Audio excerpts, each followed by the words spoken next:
warahmatullahi wabarakatuh.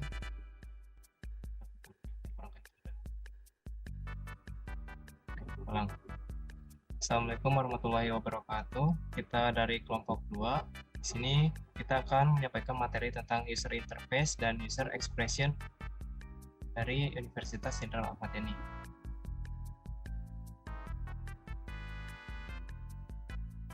Oke, di kelompok 2 ini terdiri dari saya sendiri, Irsad Topan Fauzi, dengan NIM 341 120 1032. Yang kedua ada Dimas Singgi dengan NIM 341 120 1039. Terus yang ketiga ada Bella Aprilia dengan NIM 341 1138. Dan yang terakhir ada Rahman Nuraisha dengan NIM 341 120 1135. Oke, untuk pendahuluannya, sini saya akan menjelaskan terlebih dahulu untuk user interface. User interface adalah bentuk tampilan grafik komputer yang berhubungan langsung dengan pengguna atau user. User interface berfungsi sebagai penghubung antara user dengan software, sehingga user dapat mengetahui apa yang terjadi mengenai apa yang terjadi pada software yang sedang digunakan.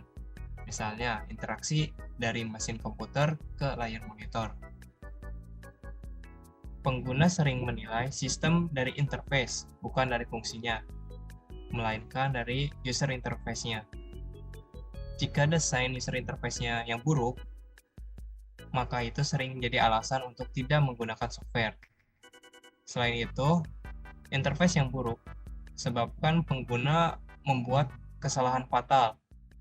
Dengan demikian, baik buruknya sebuah software tergantung dari bagaimana user mengerti ketika menggunakan software. Oleh karena itu, perancangan user interface tidak boleh dikerjakan sembarangan dan tidak mudah. Proses merancang user interface ada seperti pada di bawah. Dan proses perulangan yang terjadi menjelaskan bahwa proses-proses tersebut dilakukan hingga menghasilkan desain yang diinginkan oleh pengguna atau user. Desain harus bersifat user-centered, artinya pengguna sangat terlibat dalam proses desain. Karena itu, ada proses evaluasi yang dilakukan oleh pengguna terhadap hasil desain. Prinsip-prinsip merancang user interface. Yang pertama ada user familiarity atau mudah dikenali.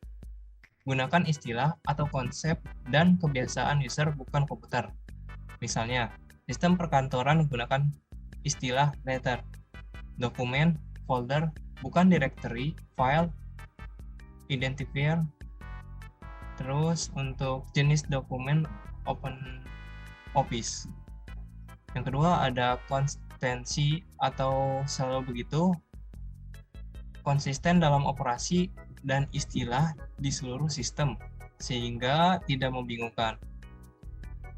Di sini contohnya layout menu di Open Office mirip dengan layout menu di Microsoft Office. Yang ketiga ada minimal surprise atau tidak dibuat kaget user. Operasi bisa digunakan prosesnya berdasarkan perintah yang disediakan. Yang keempat ada recoverability atau pemulihan. Recoverability ada dua macam, yaitu confirmation of destructive action atau konfirmasi terhadap aksi yang merusak, dan ketersediaan fasilitas pembatalan atau undo. Lalu selanjutnya ada user guidance atau bantuan. Sistem manual online, menu help, caption pada icon khusus tersedia. Lalu selanjutnya ada user differency atau keberagaman, fasilitas interaksi untuk tipe user yang beragam disediakan. Misalnya ukuran huruf yang diperbesar. User interface atau interaksi pengguna. Perancang sistem menghadapi dua masalah penting, yaitu bagaimana informasi dari user bisa disediakan untuk sistem komputer, misalnya pada input data. Yang kedua, bagaimana informasi dari sistem komputer ditampilkan untuk user, hasil pemrosesan data. Ada 5 tipe utama interaksi untuk user interaction. Yang pertama, direct manipulation. Pengoperasianan secara langsung atau interaksi langsung dengan objek pada layar. Misalkan, delete file dengan memasukkan ke trash atau tempat sampah. Contoh, video games. Kelebihan dari direct manipulation itu, waktu pembelajaran user sangat singkat, feedback langsung diberikan pada tiap aksi sehingga kesalahan terdeteksi dan diperbaiki dengan cepat. Kekurangannya, interface tipe ini rumit dan memerlukan banyak fasilitas pada sistem komputer. Cocok untuk penggambaran secara visual untuk satu operasi atau objek. Yang kedua, menu selection. Pilih berbentuk menu. Memilih perintah dari daftar yang disediakan. Misalnya saat klik kanan dan memilih aksi yang dikehendaki. Kelebihannya, user tidak perlu ingat nama perintah, mengetikkan minimal, dan kesalahannya rendah. Kekurangannya yaitu tidak ada logika AND atau OR. Perlu ada struktur menu jika banyak pilihan. Menu dianggap lambat oleh expert user dibanding command language. Baik, selanjutnya akan dijelaskan oleh rekan saya. Ya, selanjutnya yang ketiga yaitu ada form fill in atau pengisian form. Mengisi area-area pada form, contohnya yaitu stock control. Kelebihan pada form fill in ini yaitu masukkan data yang sederhana dan juga mudah dipelajari. Kekurangannya memerlukan banyak tempat di layar, harus menyesuaikan dengan form manual dan kebiasaan user. Kemudian yang keempat ada command language atau perintah tertulis. Menuliskan perintah yang sudah ditentukan pada program. Contohnya yaitu operating system. Kelebihan pada command language ini yaitu perintah diketikkan langsung pada sistem, misal Unix. Plus command bisa diterapkan pada terminal yang murah. Kombinasi perintah bisa dilakukan, misal copy file dan rename nama file. Kekurangannya, perintah harus dipelajari dan diingat cara penggunaannya. Tidak cocok untuk user biasa. Kesalahan pakai perintah sering terjadi. Perlu ada sistem pemulihan kesalahan. Kemampuan mengetik perlu. Kemudian yang kelima ada natural language. Perintah dengan bahasa alami. Gunakan bahasa alami untuk mendapatkan hasil, contoh search engine di internet. Kelebihannya yaitu perintah dalam bentuk bahasa alami dengan kosakata yang terbatas atau singkat, misalnya kata kunci yang kita tentukan untuk dicari oleh search engine. Ada kebebasan menggunakan kata-kata. Kekurangannya, tidak semua sistem cocok digunakan untuk ini. Jika digunakan, maka akan memerlukan banyak pengetikan. Kemudian selanjutnya ada penyajian informasi atau information presentation. Sistem yang interaktif pasti menyediakan cara untuk menyajikan informasi untuk pengguna. Penyajian informasi bisa berupa penyajian langsung dari input yang diberikan, seperti text pada word processing, atau disajikan dengan grafik. Beberapa faktor berikut adalah hal yang perlu diperhatikan sebelum menentukan bentuk penyajian informasi. Yang pertama, apakah pengguna perlu informasi dengan ketepatan tinggi atau data yang saling berhubungan? Yang kedua, seberapa cepat nilai informasi berubah? Yang ketiga, harus ada indikasi perubahan seketika. Kemudian yang keempat, apakah pengguna harus memberi respon pada perubahan? Yang kelima, apakah pengguna perlu melakukan perubahan pada informasi yang disajikan? Yang keenam, apakah informasi berupa teks atau numerik? Kemudian yang ketujuh, nilai relatif perlu atau tidak.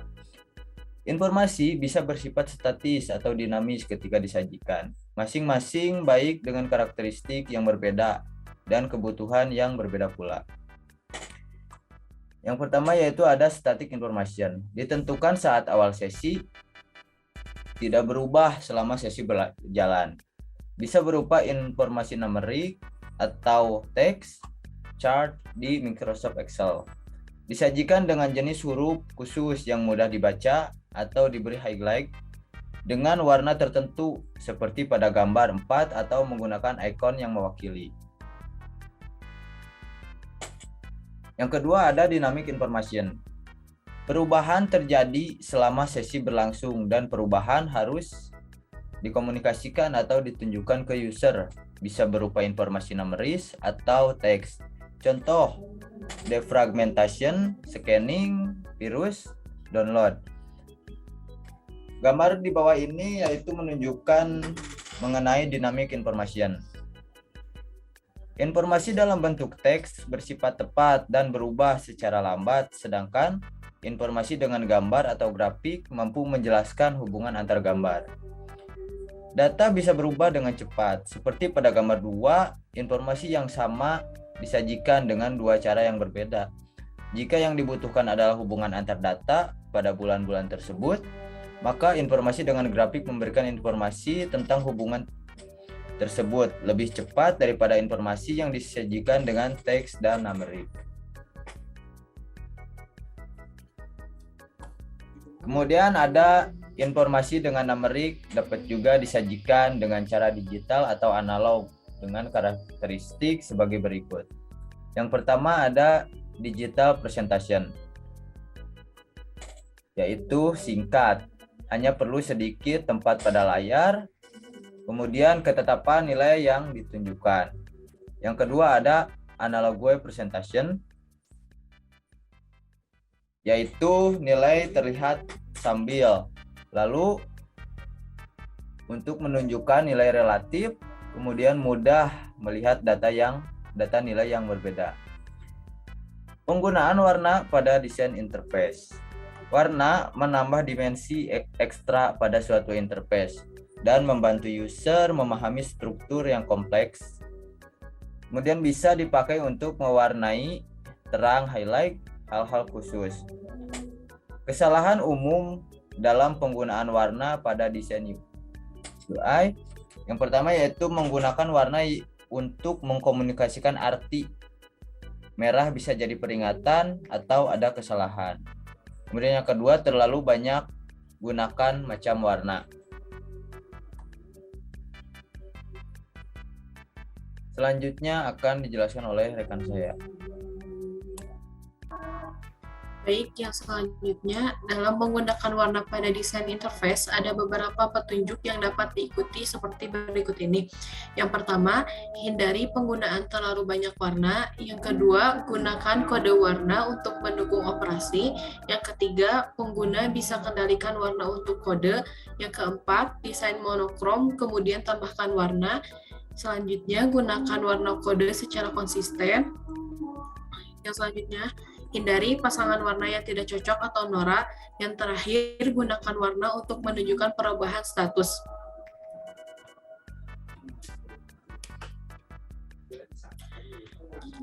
Selanjutnya ada user experience. User experience adalah bagaimana pengalaman pengguna dalam berinteraksi atau menggunakan produk digital. Pengalaman ini dilihat dari betapa mudahnya pengguna untuk mendapatkan apa yang mereka inginkan dari produk tersebut. Berdasarkan pada materi sebelumnya, untuk membuat user interface harus melibatkan user dengan orientasi perancangan user interface berfokus pada user. Dengan demikian, pada saat mengembangkan harus menggunakan konsep interaksi desain. Karakteristik utama interaksi desain adalah yang pertama, pengguna harus dilibatkan melalui pengembangan proyek. Yang kedua, penggunaan spesifik dan tujuan pengalaman perlu diidentifikasi, didokumentasikan dengan jelas dan disepakati di awal proyek. Yang ketiga, iterasi diperlukan melalui kegiatan inti. Tujuan kegunaannya adalah efektif untuk digunakan. Efektivitas adalah tujuan yang sangat umum dan mengacu pada seberapa baik suatu sistem berada melakukan apa yang seharusnya dilakukan.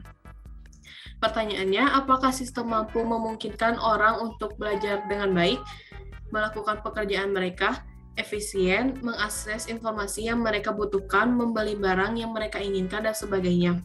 Efisien untuk digunakan mengacu pada cara sistem mendukung pengguna dalam menjalankan tugas mereka. aman digunakan, keselamatan melibatkan melindungi pengguna dari kondisi berbahaya dan tidak diinginkan situasi.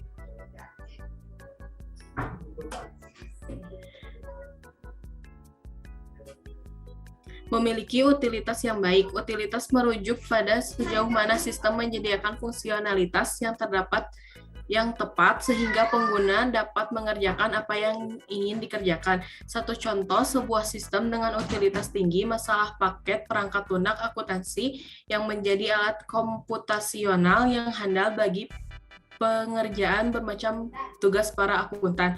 Di sisi lain, kita juga melihat kehadiran perangkat lunak dengan utilitas rendah yang disediakan untuk fungsi-fungsi spesifik. Contohnya adalah konverter format dari file doc ke PDF misalnya.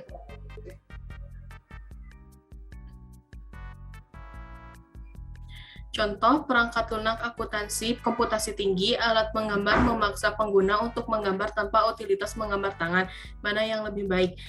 Pertama, mudah untuk dipelajari, mengacu pada seberapa mudah suatu sistem dipelajari untuk digunakan, segera mulai dan menjadi kompeten dalam melaksanakan tugas tanpa terlalu banyak usaha. Contohnya, pemakaian sehari-hari tipe TV interaktif, email, konferensi video. Mudah diingat cara penggunaannya, mengacu pada seberapa mudah suatu sistem untuk mengingat bagaimana menggunakan sekali belajar. Contoh, pengguna dapat dibantu untuk mengingat urutan operasi di berbagai tahapan tugas melalui icon yang berarti nama perintah dan opsi menu. Selanjutnya ada user experience goal. Yang pertama ada memuaskan, yang kedua seru, yang ketiga menyenangkan, yang keempat menghibur, yang kelima bermanfaat, yang keenam memotivasi, yang ketujuh secara estetika menyenangkan, yang kedelapan memotivasi, yang kesembilan bermanfaat, yang ke-10 mendukung kreativitas, dan yang terakhir adalah memuaskan secara emosional. Selanjutnya akan dilanjutkan oleh rekan saya. Baik, untuk yang kedua yaitu user interface. Selanjutnya ada user interface. Ada gambar daftar buku. Pada gambar di samping menunjukkan informasi mengenai daftar buku perpustakaan di SMK Negeri 1 Cimahi yang di dalamnya terdapat informasi ID buku, judul, pengarang, penerbit, dan aksi. Pada kolom aksi terdapat edit jika terdapat informasi yang salah dan terdapat delete apabila buku telah hilang. Adapun tambah buku untuk menambahkan daftar buku perpustakaan yang ada di SMK Negeri 1 Cimahi. Selanjutnya yaitu tambah buku. Pada gambar di atas menunjukkan form untuk menambahkan suatu buku yang di dalamnya terdapat ID buku, judul, pengarang, dan penerbit. Apabila telah memasukkan semua buku yang dibutuhkan, informasi mengenai buku tersebut akan ditambahkan ke dalam daftar buku perpustakaan. Selanjutnya yaitu edit buku. Pada gambar di samping menampilkan form untuk melakukan edit terhadap informasi buku yang dianggap salah sehingga pada tampilan daftar buku sudah memberikan informasi dari buku tersebut dengan benar. Adapun beberapa hal yang harus dimasukkan terhadap form tersebut seperti ID buku, judul, pengarang, dan penerbit. Apabila masukannya sudah dianggap benar dan mengklik tombol ubah untuk memperbaharui informasi yang sebelumnya dengan mengubah informasi yang telah dimasukkan. Baik, untuk kesimpulannya, pada modul 9 ini mempelajari tentang UI. UI atau User Interface adalah proses di mana menampilkan sebuah hasil dalam bentuk tampilan yang dapat dilihat oleh pengguna. Sedangkan UX atau User Experience adalah proses di mana menampilkan sebuah hasil dalam bentuk tampilan yang dapat dilihat oleh pengguna. Orang yang bekerja untuk membuat desain UI atau UX disebut dengan UI atau UX Designer. Posisi tersebut berperan penting dalam pembuatan desain awal dari aplikasi, baik dari tampilan website, desktop, maupun mobile. Terdapat 5 macam komponen dalam UI atau UX, yaitu informasi arsitektur, interaksi desain, fungsionalitas, prototype, dan desain visual. Di dalam pengembangan aplikasi mobile, sangat diperlukan desain dari UI atau UX untuk meningkatkan kualitas serta memudahkan pengguna dalam berinteraksi dengan aplikasi. Selanjutnya akan dilanjutkan oleh rekan saya.